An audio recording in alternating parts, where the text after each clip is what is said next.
Mental health, o le soifua o le mafaufau. O fia whaalau tele lau sila fia i le mental health. O le nei por kalame, o se tau mawhainga e whaasoa atuai whaamatalanga whaalau e tele, e whaatatau i le mental health i le ngangana Samoa. Mō lo tātou atunuu o lo o au mau i New Zealand, whaapea Samoa o lo fia maua nei whaamatalanga. O au o Dr. Ioana Mulipola, o au o le nurse, ua ova ma le sefulu ono tausanga o unga lua i totonu o le mental health i au kilani i New Zealand.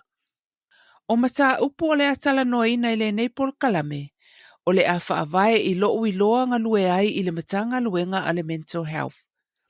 Ai whaapea fo i le mamalu o le au whainga luenga Samoa o le a au fia i nei whaatala noanga.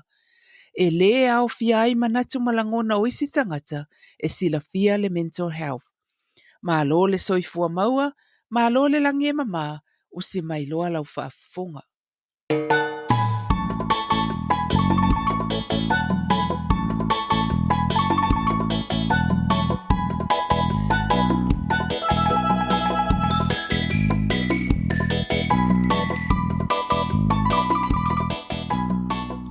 O le mta upo le atala noaina, o le afianga o le toofile e mua ma faufau, ona o le migration.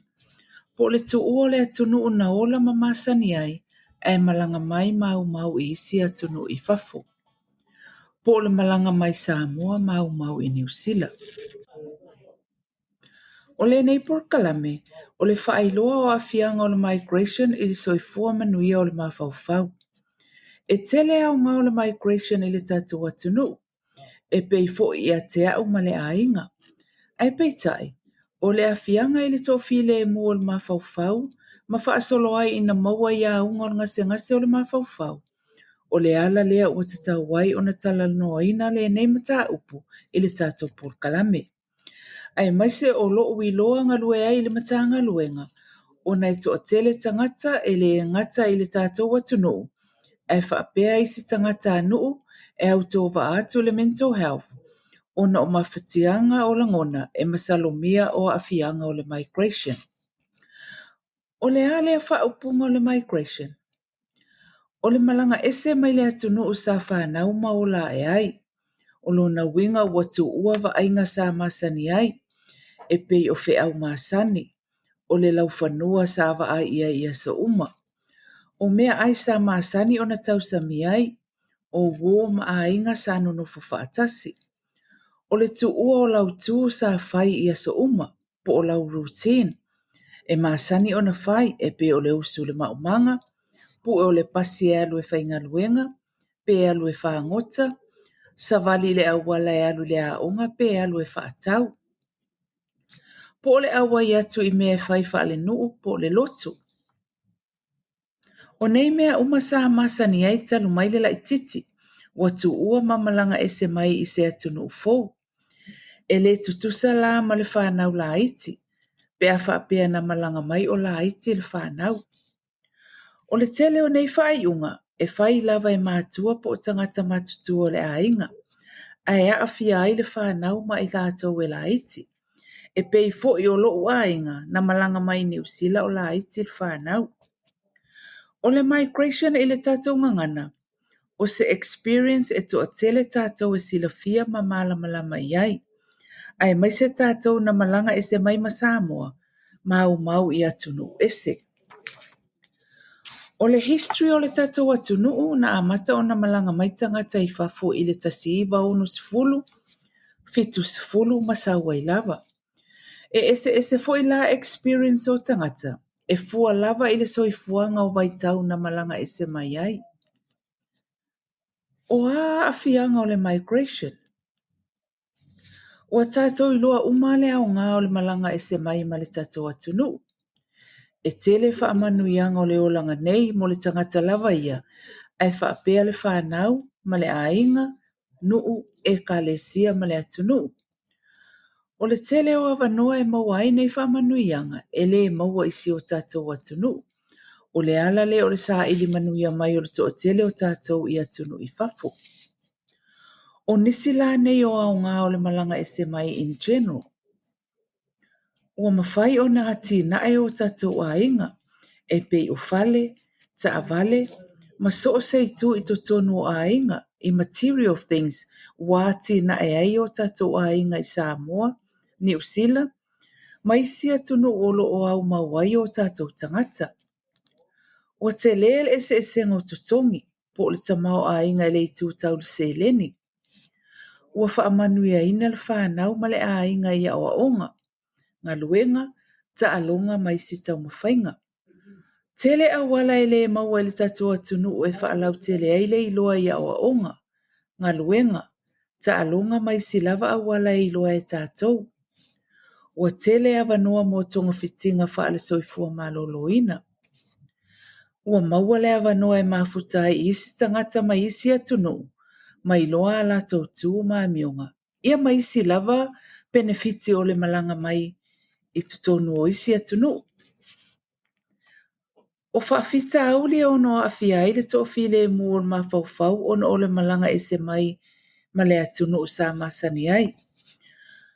E pei o le motusia o le mafutanga ma mātua, ai mese mātua mātutua. E le malama le to tele I tū la fono le atunu wau mawai. Over time, ua whaasolo ina le iloa le ngangana, tū ma le anganu. Ua le to e maua le mafutanga I tutonu o nuu ma ainga. Ua le mai loa pe to e asiasi le atunu ma ainga. O le mana o mia o le tupe tausia I le ainga I te mi uma.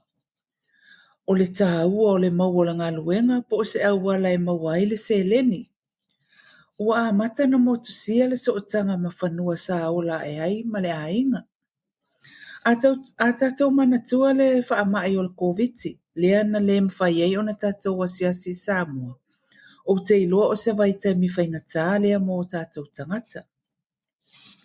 O nei whawhita auli, e le fau I a tātou, ai whaapea fo I isi tangata mai isi atunu. Wa iei fo I tusinga, po literature, o research, ma li potia le soifua maloloina, ai maise le World Health Organization, ua whaailoa mai ai nei to atunga, e whea ngai matangata pe a malanga e se mai o lātou atunu.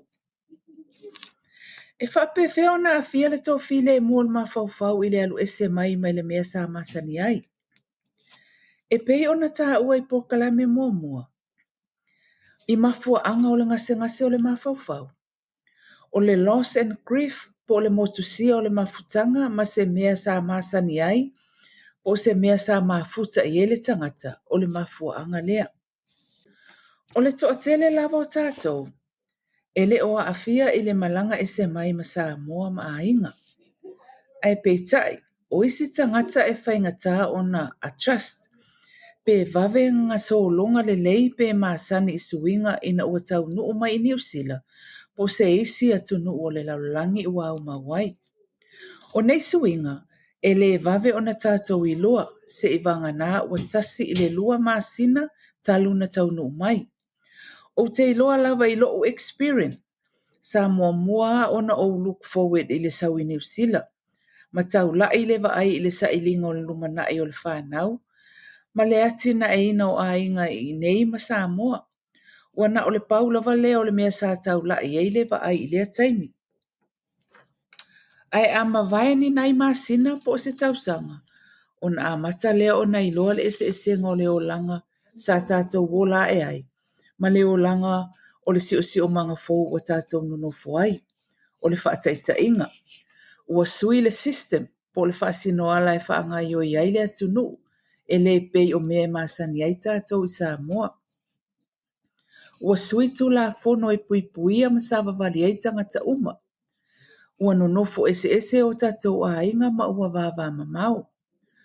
Ua to atele tangata mai isi atunu ua tātou nonofo whaatasi I pitonu. Ua sui fōlinga o fale ua tātou nonofo ai. Ua lai titi po ua te lefo I le fale. O le tupe mana o mia a wale tausia o le a inga, e mana o mia I lava le mau o se ngaluenga. O le ngangana ingilisi ua whao ngā e fiso o tai ai maisi tangata I le ni Samoa. Ai maise ia ofisa, ia maso o se mea lava. Ua sui le tau, po le wera. Ua sui fo I lava I whao ngā. Ia maisi lava vaenga I loa le tangata. O nei suinga, e ono au mai ale popole ma le atu vale o le loto ma le mafaufau. Ai mai se pe a le ai pe la ititi le fisosoani po le sapote maua. O le mea lea e mawhati ai le mafaufau o le tangata. Ona o le misia o le o langa sa masani mai ai. Ai whaasiri ai le pressure. Po le tatau o na whai o suinga i le o langa. E mawhai ai o na soifua le le ini usila. Po le atu no ufou uau mawai. O tātou Samoa, e le ngata la ina le to o fi le mule mafaufau o na o le suia o le atunu ua malanga mai iai. Ai o le faa wau pea o le whaia o tātou mata whai oi mo tātou a inga. Nuu e ka le sia ma le atunu. E ese lava la malo losi o tātou a inga. Ai mo i tātou o lo tau wha atoa le a inga. E a fia la ngona ma le mafaufau. Pe a le mawhai o na whaatino tiu te ma le tau tua i le ainga. Ai o lo o tau whaatoa le ainga le atunu o lo o au mawai. Ai peitai, o le mau o le fisosoani mai tangata o le ainga, mau o le whai ngō fie fo i lea o le amatanga o le au mau i le atunu fo. Ai se a ua te tau wai on tātou tala noa i a fianga o le migration. O le nei mata upo e whaatatau le stress. Popole ma le maua se tofi le mo o le mawhauwhau le malanga e se mai manofo i isi atunu. E le na o tātou e a fia ai. O loo whaapea fo i isi atunu o le Pasifika, ma isi tangata o le lalolangi pe atu ua o lātou a inga, ma atunu. E malanga mai anofo i ni usila po se isi lava atunu. Ai mai se foi o refugees po tangata sulfai, o na o taua ma a fianga o mala wha anatura. E to tele tangata e au tōwa atu le matanga luenga o mental health, o na o ni mafua anga e fiso o tai ma le motu sia o mafutanga ma a inga, ma le suinga o si o manga. Wa umanatu, e tā ua le au fia o le nei mata upu le polkalame, o na e au ngā o na wha ailoa i le tatou atunuu, le iai o a fianga o le migration, i le ngase o le mawhauwhau. Ua tele tusinga e whaatatau i le a fianga o le migration, i le soifua manui o le mawhauwhau o le tangata. E le ngata fo i lea, o le fiso o tai o le migration, ma ngase le pipisi o lo o mawai tangata i aso nei. E ese a fianga o tangata, o isi e le o a fia nei lo o isi. E le whailonga ina se matua i nei mawhatianga. E a fia i tangata matutua ai whapea fo i tamaiti. O lo experience i le ngalue ai i le matanga luenga. O le isi le mafua anga o le mawhatia o langona o le tupulanga. Ma tamaiti la iti masa ili fufo mai ai i le mental health. O se whamanatu ma whaailoa o le malanga e se atu i isi atu nu. E tele o na vaenga le lei mō tatou a inga, ma whanau, ma le atu nu. Ai e iei fo i ono whaafita au le ono a awhia i le to fi le mō le mawhauwhau. O isi o nei whaafita au le le va ai e le taimi whato atau nu mai ai. Ai e tupu overtime pe alia e mai i le lumanai. O te masalo, o lo i loa e tātou le prokalame sa whaamanga solo i ni usila i tausanga ua tuana i atu, e whaingoa ina o le abuse in care. O lo o iai le fisota inga o moli mau a o tātou tangata sa a wai le asu e suenga, i whaafita au li sa whengai mai lātou o na o le migration. O mea tā au e tatau o na whaamanatu. O le support mo le a inga whato a malanga mai, e mana o mia. Ia lava ma whai pea, a e leo mō sina taimi pūpū. Ia tau lai lewa ai ini whaafita uli ono whitai ia i matātou. Ai le na o le tau lai i le manuia ma whaamanuianga mo le whanau ma le ainga. O te tau tala lava au i loo experience, o nei tasi lava le mea sa ave i lewa ai, ma le whaamua o le lumana i manuia o le whanau. Ai le mawhauwhau ini whaafita uli ono whitai ia i le ala.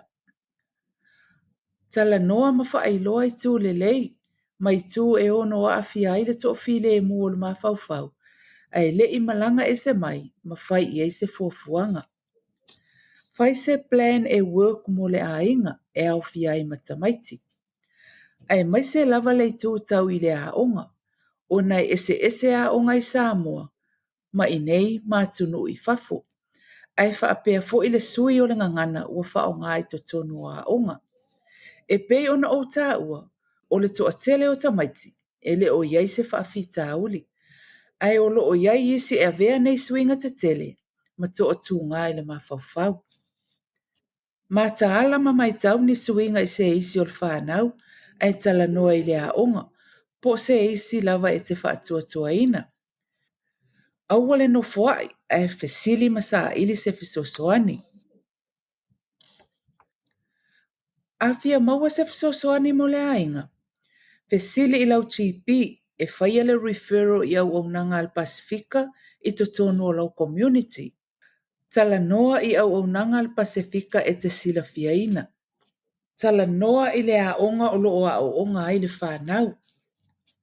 Tala noa I le whaife au, po se eisi o le eka le sila fia ni au nanga mo le Pasifika.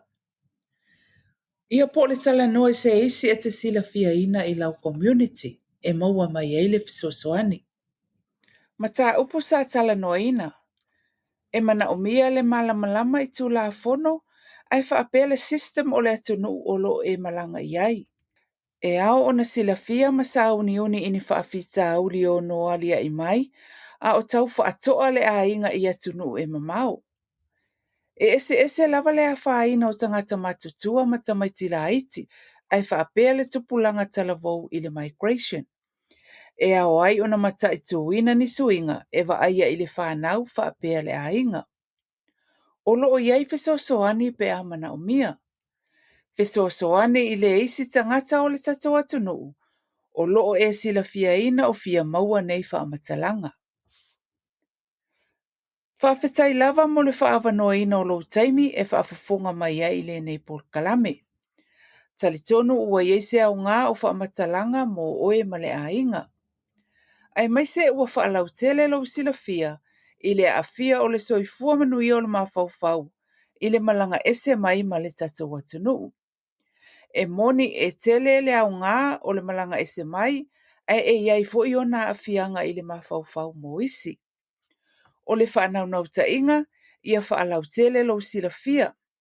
O a ungol ngase ngase o le mawhauwhau, e ono fesa o tai ma le migration, po o le malanga ese mai ma le tatawa tunu. O le lava o lau sila fia, e whai ai lau filifilinga mō oe, ma le ainga ai mai se le whanau. Manatua, e le ato atoa le soifua manuia o le tangata, pe a le soifua manuia le mawhauwhau. There is no health without mental health.